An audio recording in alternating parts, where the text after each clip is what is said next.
Jean-Luc, tu es là depuis hier. Quelles sont tes impressions par rapport à cette édition du CES ?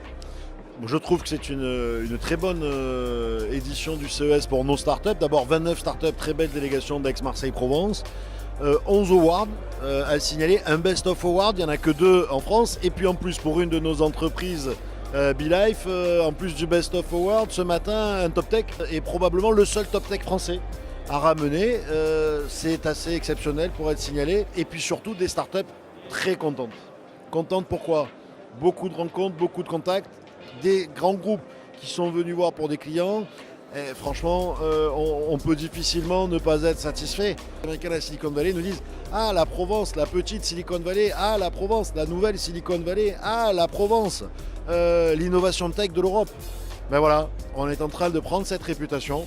Ça ne se fait pas par hasard, ça se fait grâce à votre travail à tous, grâce au travail des Startup Weekend, grâce au travail des incubateurs, grâce au travail des technopoles, grâce au travail aussi de l'université, grâce à la première université francophone au monde avec ses 77 000 étudiants, grâce à nos laboratoires de recherche et grâce à nos 107 000 entreprises qui passent des commandes, qui investissent, qui accompagnent et qui permettent de faire rayonner le territoire. C'est un jeu collectif du territoire et bien sûr avec nos élus de la métropole qui ont mis en priorité ces enjeux de développement du territoire pour demain. On t'a beaucoup vu depuis hier, notamment avec Didier Parakian, faire le tour des stands, donner des conseils, etc.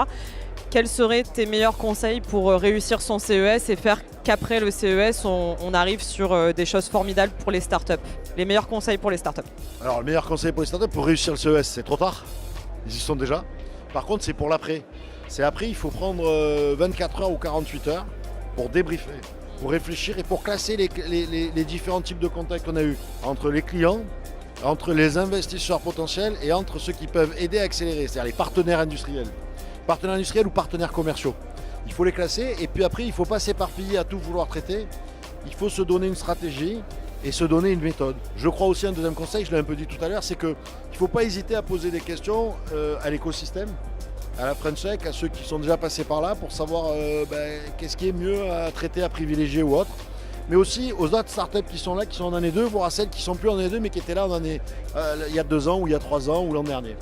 Parce que, au fond, chaque entrepreneur vit à peu près la même chose, quel que soit son secteur. Et donc, bénéficier du conseil d'un autre, c'est gagner du temps pour arriver à aller plus vite au bon résultat. Et puis enfin, dernier conseil, n'ayez pas peur. N'ayez pas peur, c'est pas parce que c'est un très grand groupe et que vous êtes tout petit qu'il faut oser peu. À oser peu, on obtient toujours peu. À oser plus, on obtient toujours plus. Petite dernière question, si je dis start-up, Week-end.